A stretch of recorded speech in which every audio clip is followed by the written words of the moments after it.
Scène 1, jingle.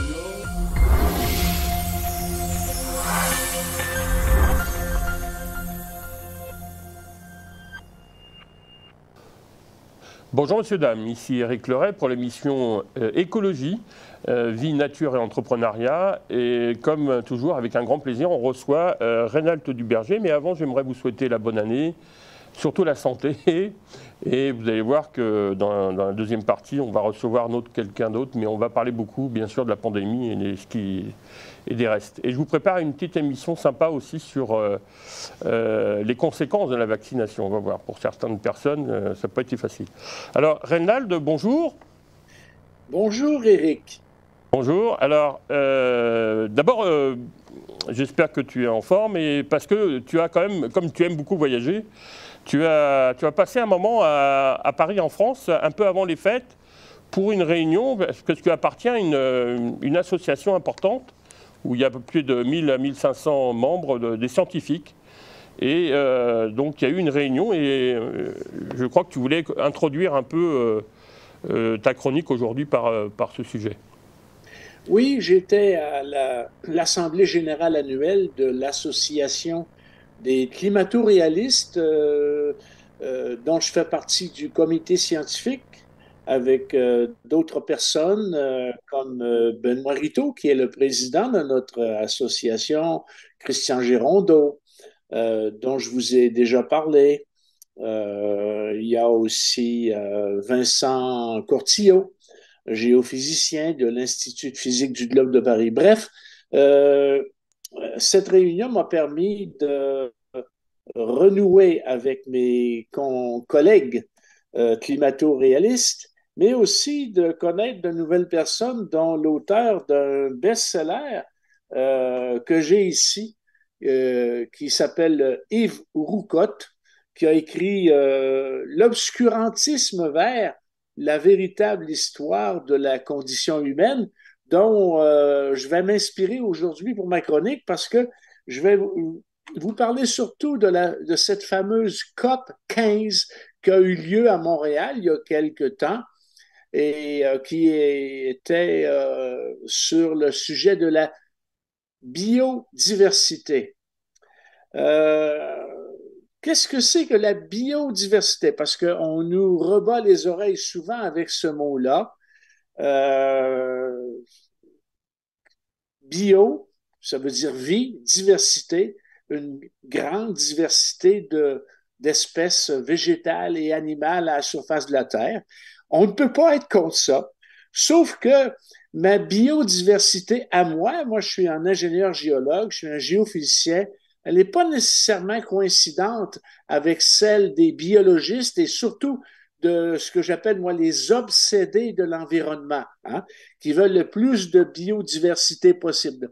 Pour eux, plus il y a un grand nombre d'espèces différentes, d'animaux et de végétaux à la surface de la Terre, mieux on va s'emporter. Je ne suis pas d'accord avec ça. Il y a des organismes vivants, animaux comme végétaux, à la surface de la Terre que moi, je n'aime pas côtoyer. Je peux vous donner comme exemple cette petite méduse, hein, du nord de l'Australie qui tue chaque année je ne sais pas combien de personnes, et ceux qui en réchappent souffrent pendant des semaines des douleurs atroces. Alors, s'il n'y avait pas cette méduse-là à la surface de la Terre, moi, je ne pleurerais pas. Et, j'ai fait un safari dans le sud de l'Afrique, au Botswana en particulier. Il y a une nuit où on a été entouré de sales bêtes qui s'appellent des ratels. En anglais, c'est des honey badgers. Ce sont des bêtes féroces avec des dents et des griffes acérées qui s'attaquent même aux lions. Alors, une nuit, nous avons eu la visite de ces bêtes-là, que moi j'appelle des sales bêtes. Justement, au Botswana, mon guide me disait que après la malaria, le deuxième tueur, hein, au Botswana d'êtres humains, c'est l'hippopotame. Pourtant, l'hippopotame est une espèce protégée. Hein. Les biologistes, les zoologistes nous piqueraient une crise si on les éradiquait. Mais ces hippopotames-là tuent chaque année au Botswana des êtres humains. La malaria, je venais de parler de la malaria. La malaria est propagée avec un insecte qui s'appelle l'anophèle. Hein? Et ça tue quoi? Pas loin de 100 000 êtres humains à chaque année. Et à partir du moment où on a interdit l'usage du DDT, les cas de malaria ont augmenté de façon exponentielle à la surface de la Terre. Et cet anophèle fait partie de la biodiversité chérie par les biologistes, chérie par les obsédés de l'environnement. Donc, vous voyez, la biodiversité, moi, la mienne, elle n'est pas celle de ces gens qui se sont réunis à Montréal il y a quelques semaines à l'occasion de cette COP 15. Euh, la biodiversité, dans le fond, c'est de la chimie. Faut pas se le cacher. Bio, vie, diversité, grand nombre. 99,9% de toutes les espèces, animales ou végétales, à certains moments de l'histoire de la Terre, ont complètement disparu. Alors, quand on parle de l'équilibre, hein, moi, quand je regardais autrefois l'émission de Charles Tisser à Radio-Canada qui s'appelle Découverte, où il parlait souvent de cet équilibre fragile. Il n'y a pas, quand vous regardez l'histoire géologique, la géologie de la Terre, il n'y a pas d'équilibre. L'histoire géologique de la Terre, c'est une suite de déséquilibres. Il y a eu des catastrophes, il y a eu des invasions marines, des régressions marines, il y a eu des époques d'activités volcaniques très intenses qui ont fait disparaître presque toutes les espèces animales et végétales à la surface de la planète. Il faut se le rappeler. Donc, cette notion de biodiversité n'a pas de sens. Elle n'a de sens qu'à l'échelle humaine et chronologique très, très, très, très, je dirais, rapprochée de notre vie d'être humain, mais à l'échelle de la planète et à l'échelle de l'histoire géologique, ça n'a pas de sens. Il y a 12 000 ans, hein, il y avait ici, moi je suis à Québec, là, pas loin de 2 kilomètres de glace au-dessus de nos têtes. Hein? L'être humain n'existait pas à Québec à ce moment-là. Il n'y avait pas de vie ici parce que c'était la fin de la dernière glaciation. Et il y a eu 4 ou 5 de ces glaciations-là qui ont eu des effets extrêmement importants sur la biodiversité, entre guillemets.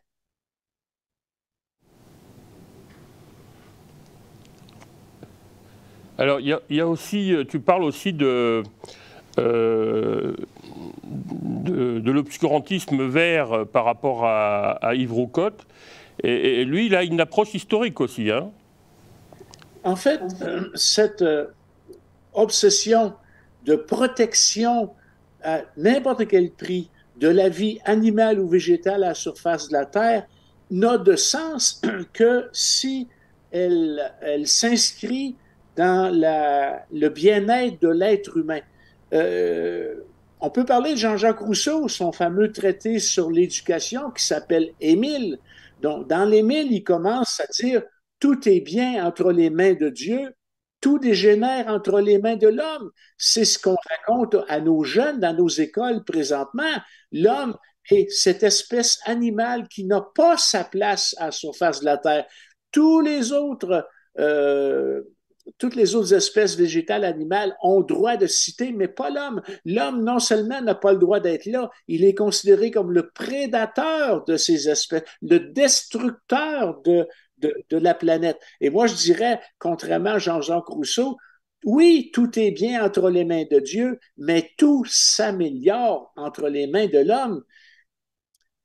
Je suis allé dans une école un jour, parce que les enfants, je les sentais très endoctrinés dans la religion verte. Je leur ai dit, ce que vous mangez, est-ce que c'est la création? Est-ce que c'est la nature qui a produit ça? Ils ont tous répondu oui. J'ai dit non. Les gros épis de maïs avec des gros grains jaunes sucrés que vous dégustez au mois de septembre à l'occasion de ce qu'on appelle des épluchettes de blé d'Inde. Hein? Est-ce que c'est Dieu qui a créé ça? Est-ce que c'est la nature qui a créé? Pas du tout. C'est l'être humain. Ce sont les Indiens Mayas qui, à force d'hybridation, de croisement, à partir du petit épi ridicule qu'on donne au bétail en Europe, ont développé ce magnifique gros épi de maïs que vous dégustez à chaque année et qu'on appelle corn on the cob, le maïs en épi. Même chose pour les grosses fraises sucrées magnifiques de l'île d'Orléans. C'est pas Dieu, c'est pas la nature qui a fait ça, c'est l'être humain.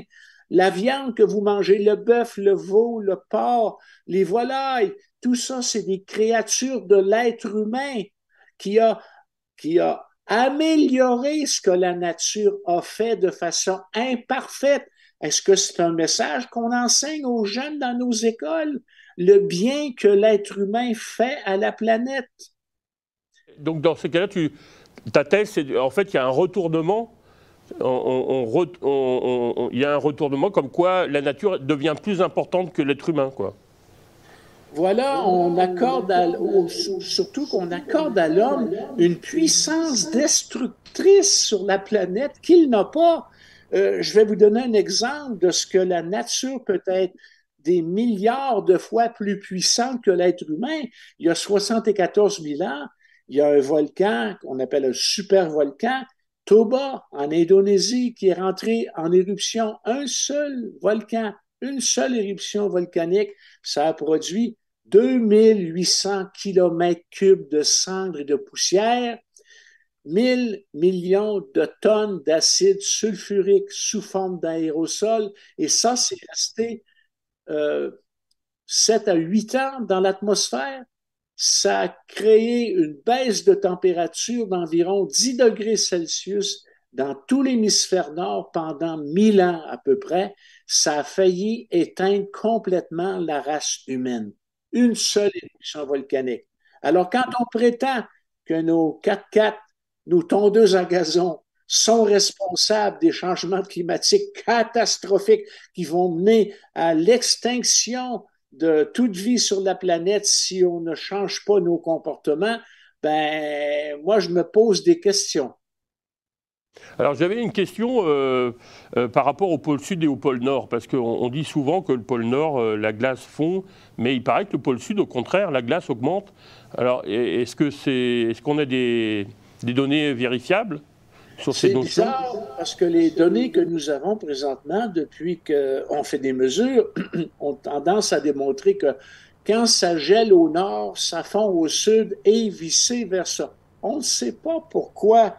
Euh, si je reviens à la conférence de Paris à laquelle j'ai assisté au début décembre, Vincent Courtillot nous a présenté l'étude qu'il a menée sur les cycles solaires de 11 ans.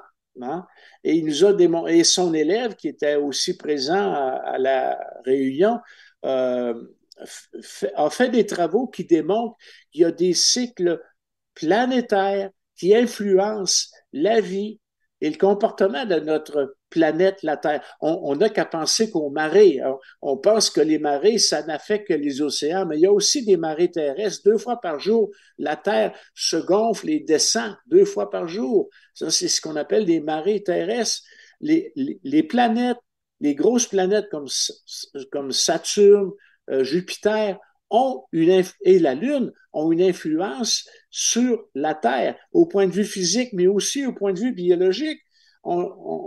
Si vous prenez par exemple des huîtres puis vous les mettez dans un aquarium sur un continent, loin d'un océan, pendant quelques jours, les huîtres vont s'ouvrir et se fermer de façon aléatoire. Normalement, elles s'ouvrent à marée haute et elles se ferment à marée basse. Mais au bout de 2 à 3 semaines, vous allez voir que les huîtres vont toutes s'ouvrir au moment même où la Lune est exactement au-dessus de leur aquarium, ce qui démontre que ces huîtres sont sensibles à la très faible variation de la pesanteur causés par la présence de la Lune au-dessus de leur aquarium.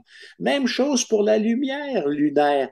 On a vu, par exemple, des femmes, on s'apercevait que des femmes qui vivent sur le continent américain qui avaient des problèmes d'irrégularité de cycle menstruel comparé à des femmes qui vivent en Indonésie ou dans des coins un peu moins, je dirais, civilisés de la planète. Elles ne subissaient jamais d'irrégularité de leur cycle menstruel. Alors, on a plongé ces femmes américaines pendant plusieurs mois, la nuit, dans une lumière qui reproduisait exactement en durée et en intensité la lumière lunaire, et toutes ces femmes sont redevenues régulières, ce qui montrait que la faible variation de la lumière lunaire influençait l'hypothalamus qui allait déclencher la sécrétion d'hormones. Alors, donc, quand on parle d'écosystème terrestre, c'est pas exact. On devrait parler d'écosystème, je dirais, du système solaire, parce que le Soleil, les planètes influencent ce qui se passe sur la Terre. Donc, il faut arrêter de considérer la Terre comme un système fermé, mais il faut l'ouvrir vers le système solaire, puis considérer que la Lune, le Soleil, les planètes ont une influence sur physique et biologique sur la Terre.